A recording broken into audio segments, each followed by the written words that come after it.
আমার উপর অ্যাটাক হয়েছে খুব মারাত্মকভাবে। এবং আমি যে দেশে থাকি সেখানকার একজন ট্যাক্সি ড্রাইভার, তিনি মুসলিম ছিলেন।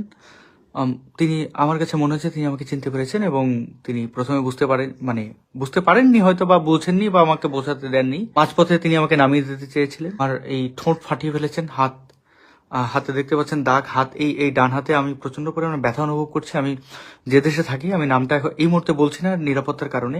পুলিশের সাহায্য নেওয়ার চেষ্টা করেছি, তাঁরা আমাকে সেভাবে কোঅপারেট করেননি।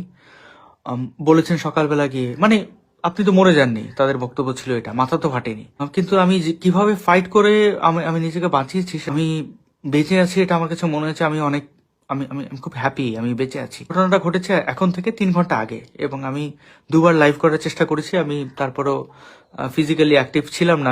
আমি আমার হাতে প্রচন্ড ব্যথা, আপনারা নিশ্চয়ই দেখতে পাচ্ছেন আমার ঠোঁট ফেটে গেছে।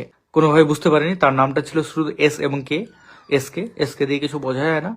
এখন পর্যন্ত আমি বেঁচে আছি, যেহেতু দেখতে পাচ্ছেন বাংলার সময় বোধহয় এখন 8:45 সকাল। আমি বেঁচে আছি, কিন্তু আমি জানি না আমার কি হবে, ফিউচার কি হবে। ঘটনাটা কি হয়েছিল যে একজন ক্যাব ড্রাইভার, আমি তাকে বুক করেছি প্রায় 3 কিলোমিটারের মতো জায়গা। তিনি আমাকে মাঝপথে বললেন এইটা আপনার লোকেশন। আমি বললাম না, এটা আমার লোকেশন নয়। তারপরে আমার লোকেশনের একটু আগে নামালেন, নামিয়ে বললেন যে আপনি ডাবল টাকা দিতে হবে। তো আমি একটু রাত বেশি, আমি তর্ক করলাম না, আমি তাকে দিলাম, যা চাইলেন তাই দিলাম।